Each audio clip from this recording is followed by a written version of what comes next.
Hello everyone, my name is Alex. I'm working in Pixonic as a user acquisition lead. So I want to quickly introduce Pixonic. So the company was established in 2009 and created the mobile game called War Robots, which is already 80 million times downloaded worldwide. And this success makes us generate more than $5 million monthly. So 1 year ago, we started to think what we can do with influencers. So why don't we start influencer marketing? And so far, we invested more than $2 million with positive ROI. So I'm going to talk about influencer marketing on YouTube and how to start receiving the positive ROI, create first campaigns, and I will also highlight the creative strategy here. So everyone knows these facts about YouTube, and I won't just say behind the numbers.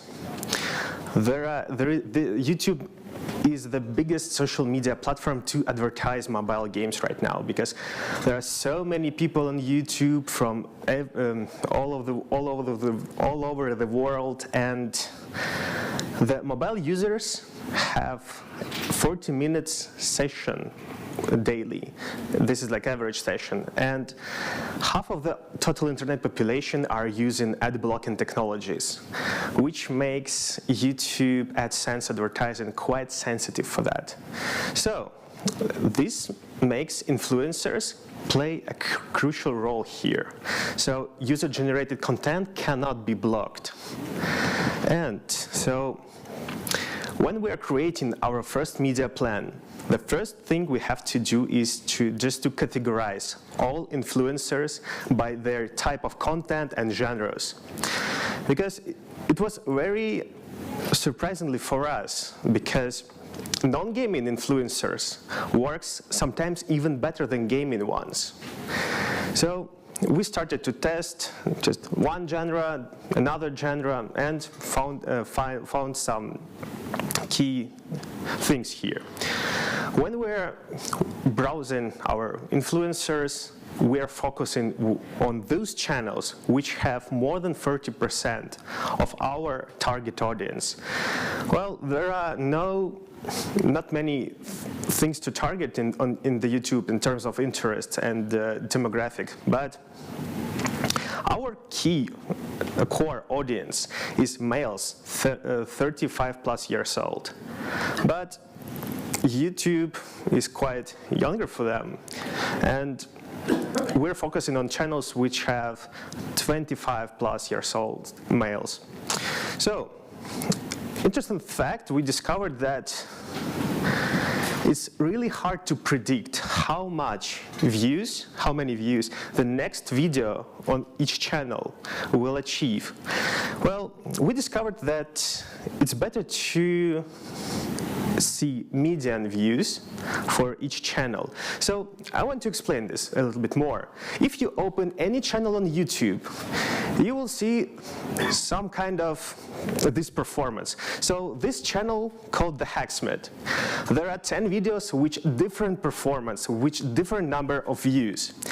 It's very hard to predict how much the next video will reach, how much people will see this. So in those 10 videos, there are 1 million views in one video, half of the million views, 3 million views.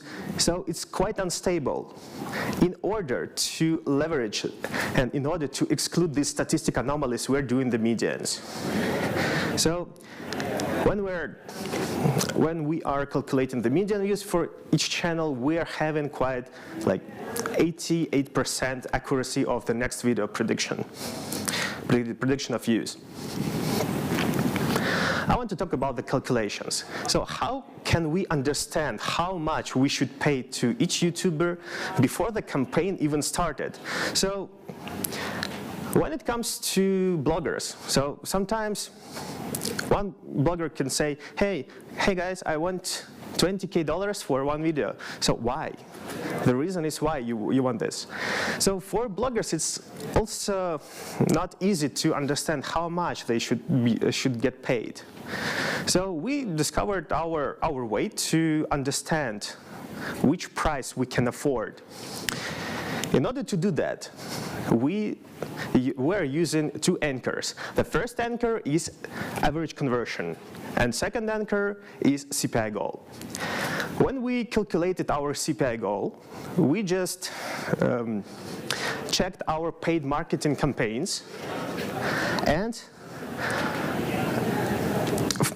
used Unity Ads campaigns as for reference. We did the same with average conversions. So average conversions is install rate, the conversion from impression to install, for one specific geo. So in this slide, there are three examples of YouTubers. So first one is a gaming YouTuber with a different format of integration called pre-roll, so he asked $20K. So what we need to do in order to quickly estimate how will it be possible? So we need to multiply our average conversion, average install rate to the median views. By doing this, we are getting forecasted installs. And in order to just quickly understand, will it be possible for us to do this campaign, we need to multiply our forecasted installs to our CPI goal. So as you can see, the first YouTuber is quite overpriced for us. There are three scenarios to work with this guy. The first one is do our negotiations. Probably we can find a compromise. The second scenario is to hold this guy, hold this influencer for next time. Probably after a few campaigns, our prediction model will be more accurate, and we will be able to afford this. And the third scenario is just take a risk and launch this campaign. So as you can see here, well, when we're doing our first media plan, we have almost no data on our background. So in order to evaluate this model, you need everything is needed to categorize and assemble groups of influencers and check the average conversions for them. Well, in this scenario, only YouTuber number 3 could be affordable for us. So evaluation of this model is quite simple. We need to aggregate all data in each genre and type of the integration. By aggregating this, we are calculating our average conversions. And next time, when we do second, third, and another campaign, we will get more accurate results. So, CPI goal here is calculated by our performance. So how much those type of bloggers with those type of content generate and how much money we can get from them. Well, about the measuring the results. There are various revenue flows which came from influencer marketing. And as been said, YouTube, the platform, is multi-platform like media space.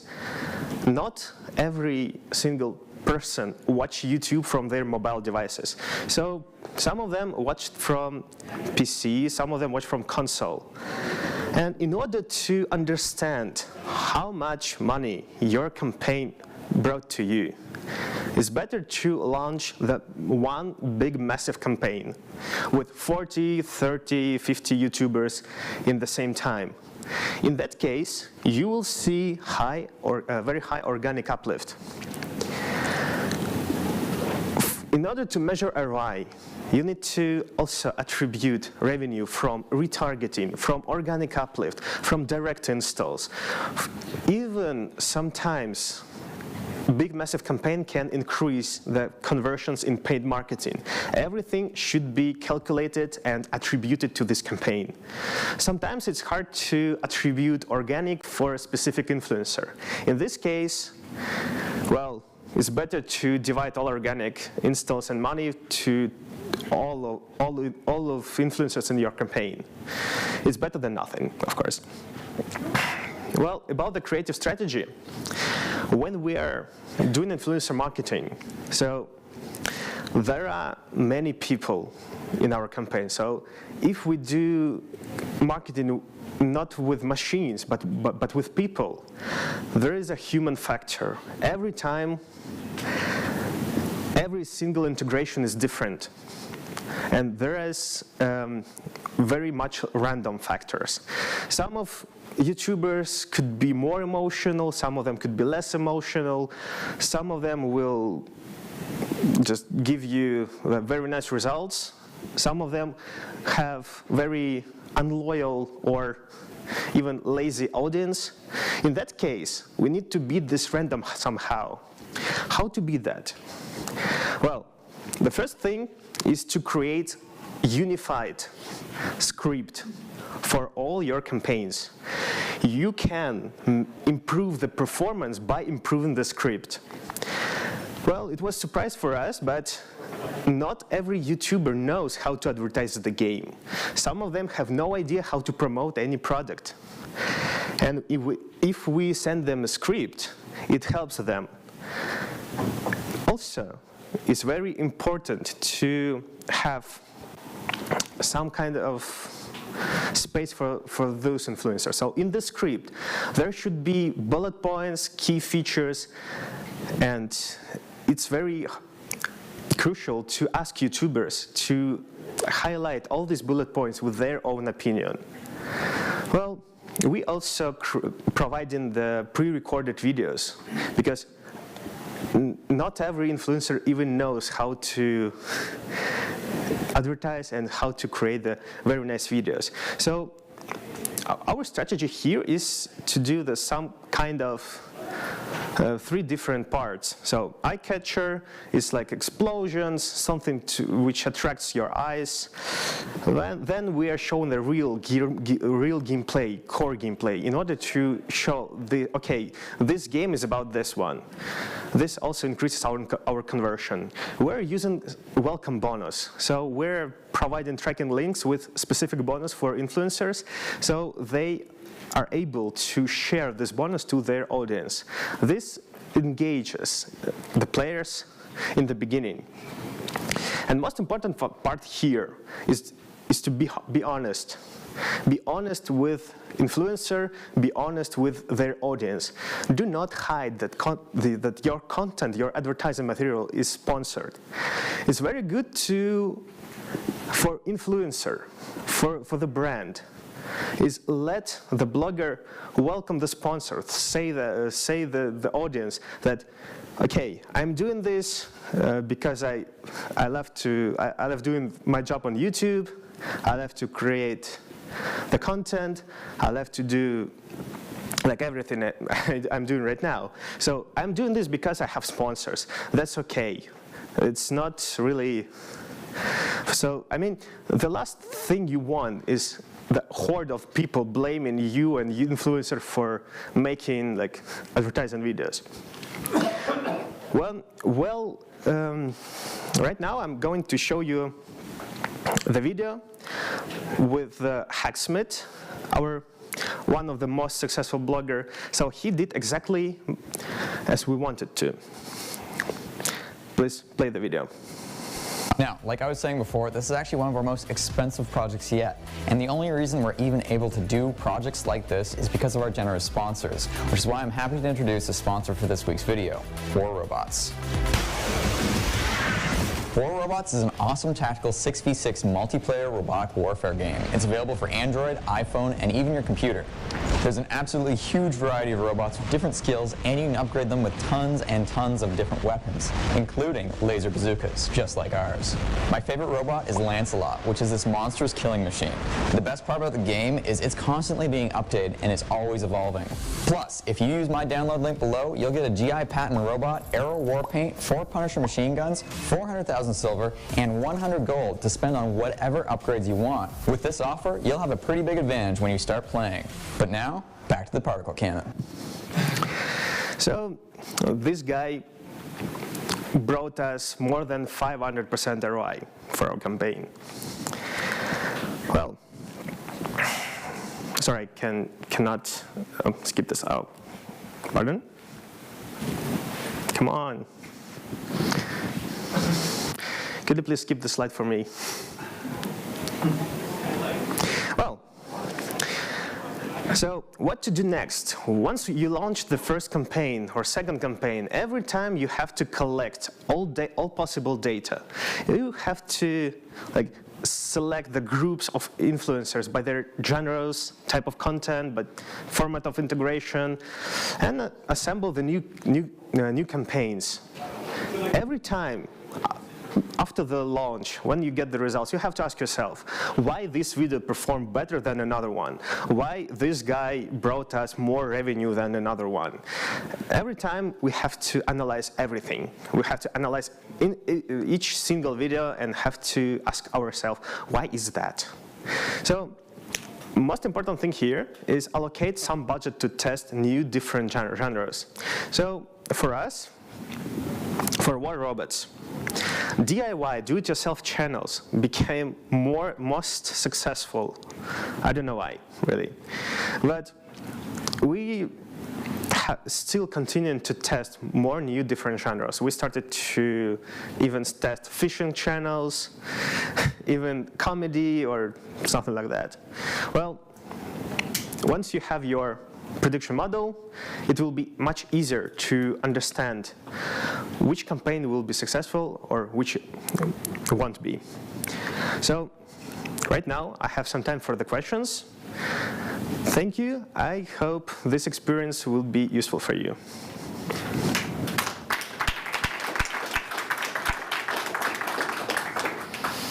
Yes, please. Can you talk a little bit about the the amount of manpower and resources you have to put in to kind of manage the influence, finding them, managing them, and all that? Well, there are two ways. The first way, if you have small team, it's better to use agencies. Well, one of agencies just here. And if you have resources for the team, it's better to use some statistical tools like Visdeo or Tabular in order to discover YouTube, in order to discover channels' performance. Please? Doesn't it make sense that the DIY will be for war robots because it's robots and most people are interested in tech in their hands and robots and stuff like that? Yeah. I think the DIY audience probably not as lazy as for, yeah. Well, sometimes, but there are different types of DIY channels. Sometimes it's creating clothes or, yeah, it's very so many different variations.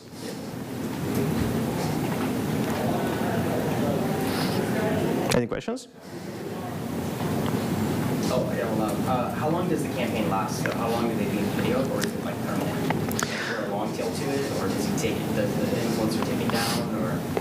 Well, we discovered that 80% of all installs came into the first 2 weeks, and the last 20% up to the year. Yes, please.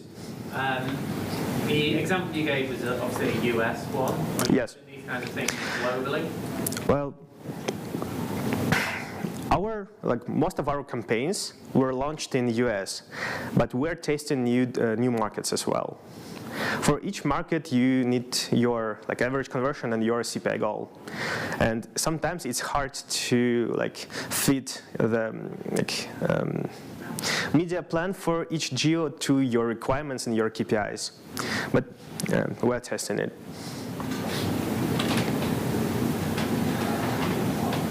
Another one? Sorry, another one. Am I right in saying that you were suggesting that all of the YouTube videos should be launched at the same time? That's how you measure the organic uplift?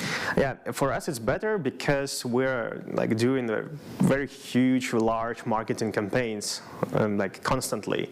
And for us it's better to launch influencers from Friday to Sunday, like in 3 days. It's okay.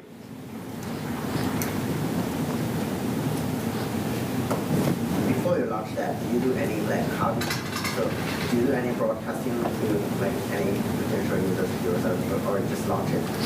Like rely on people randomly, like according to their habit, do or watch videos on Friday to Sunday? Well, we're preparing our videos for like a few weeks, and of course we're collecting all the YouTubers and negotiating them in order to let them know. So we want these videos posted in those dates, but we're not highlighting these activities anywhere. How do you write your scripts? Do you have like templates for different kind of games, or? For one game, we have like just one script for one geo.